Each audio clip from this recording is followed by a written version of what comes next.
Hello everyone, welcome back to the kitchen table. Today on the kitchen table is just a brief recap really of the live Flytrex live mission that I flew at the weekend. I know that quite a lot of you managed to catch the live telemetry download and were watching my progress around the Iron Age hill fort near Blueberry that you chose for the flying destination, but I also know that some of you didn't see it. It was out of your time zone, or you just couldn't get on, or for whatever reason. So what I thought I'd do is a little bit of a video just to debrief on how the flight went, and also to show you some screen captures that some of my subscribers did, and show you some video that some people took on the day of us flying, and some stills that my son took as well. So before we go any further though, I did promise David S., who was one of the subscribers who actually drove, two of them, two subscribers from different parts of southern England drove each for about an hour just to come and have a laugh with us on the top of the hill fort, which is fantastic. And Dave S. very kindly brought me this. He's just been to Holland, and it's Amstel Radler, and it's all in Dutch, but I think it's beer with added lemon. So as he told me that I'd better only open it very cold, this is fresh out of the fridge, so I'm going to do it live for you, Dave, just to say cheers. Dum dum dum dum dum. Never had one of these before, so we'll see, shall we? There we go. So, cheers Dave, cheers to the rest of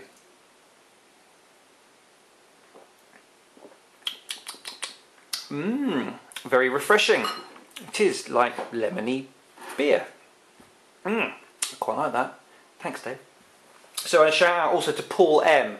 So Dave came from Harrow in West London, and Paul M came from Andover in Hampshire, and we met up on this hill. I took the Vision, obviously, because that's got the Flytrex Live on it. I also took the 450 that Tom and I built to give Tom some flight time on that, and to mess about with it as well, as we had a nice big open bit of countryside. And we had a fantastic time. It was hot, it was 30 degrees, and we were out in the sun. And we met Paul M, who was coming up the footpath as we were setting up, and we sort of launched the first launch, and I noticed that the Flytrex Live wasn't actually hadn't got a GSM signal, so I brought it back and did a reboot, and it was fine. As I'm rebooting it, over the hill from the back comes this Vision Plus out of nowhere, because Dave S had set up the other side of the hill, not on purpose, and this thing came up and was starting to to view us. So that was brilliant. It was great fun. So yeah, we ran through about three batteries, had a couple of stops and starts for a couple of reboots where I'd forgotten to do something or other, and we had to crash into a tree, bit of a hawthorn bush to be honest, which I think is on video as well somewhere, mainly because I was watching other things, and trees are my nemesis.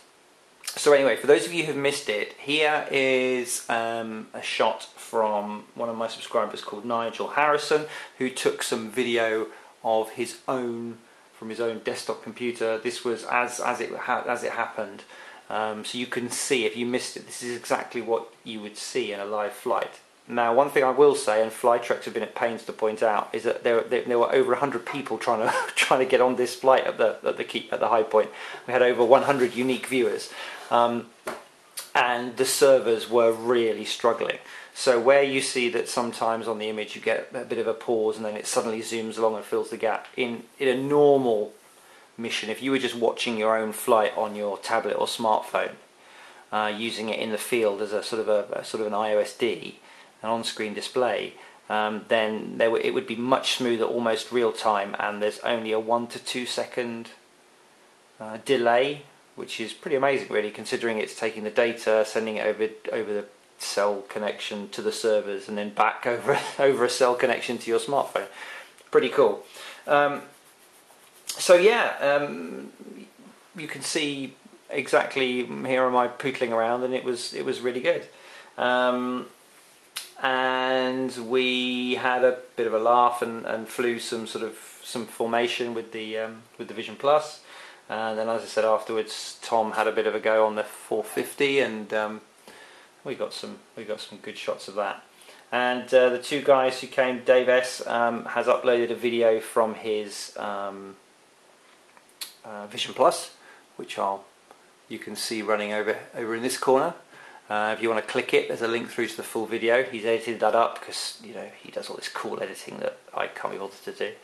And there's some nice shots in there, including as he cheekily says, see, Simon does actually fly these things, as I come in for a very close look at his P2. You swine. So have a look at that one. That's really quite good. And then Paul took some ground-based footage. He bought his tripod, very professional. You see all these professional people. Here's me doing this on the kitchen table. Paul bought his tripod and took some ground-based stuff, and we'll put his video over on this side. And again, click it through to the main vid, and you can see that yeah, we did have a good fun. I believe I will put I'll put a clip up in a minute. There wasn't anything great. I didn't shoot anything great from mine. I wasn't flying FPV. I was keeping it visual because I was conscious that I wanted to just make sure that there was I was flying some manoeuvres so that at least it would look interesting footage for the people watching, looking at the overlay. But at one point I was busy concentrating on something else and ended up in the tree, and then bringing it back down again. Dave kindly held onto the vision, and I'll put a clip now where you can see from the Rotopixel gimbal stabilized handheld vision of me falling out of the hawthorn tree as we collected the aircraft. Never mind, it was brilliant fun. We had a great time. We went to the pub afterwards for a swift non-alcoholic beverage, of course, because we were all driving, and a bit of a chat. It was great. So if you look in the description below, I've put links to all of the people who've kindly so I can use these videos for you. Also, there's a link to Dave S. is a member of a UK Phantom DJI Facebook group, and as you all know, I don't do Facebook, but I said I'd put a plug for that in. So again, if you're a UK viewer and you're interested in a UK specific DJI Facebook group, there's a link down there. So yeah, Flytrex Live seemed to go really well. Really like the concept of it as a tracking device. And for those people who are flying maybe without an FPV system, that live view, which gives you your battery voltage, it gives you your number of satellites, your height, your speed, and a map showing you exactly where you are, why would you need an on-screen display?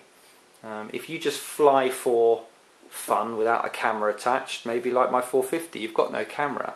But if you put a live underneath there and you have a smartphone with you, I can see everything, my voltages, my telemetry, the lot.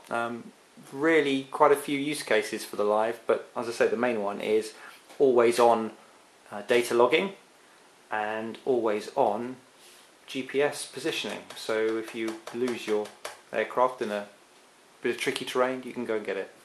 Fantastic. Any more questions on Flytrex Live, feel free to put them down there. If I know the answer, I'll give it to you. If not, I will try and get the Flytrex guys to answer it.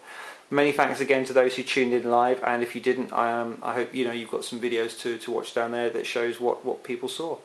Thanks for watching. Thanks again to Dave and Paul for turning up on one of the hottest days of the year. That was fantastic, and thanks to Dave for the beer. So until next time, we'll be back here on the kitchen table. Cheers.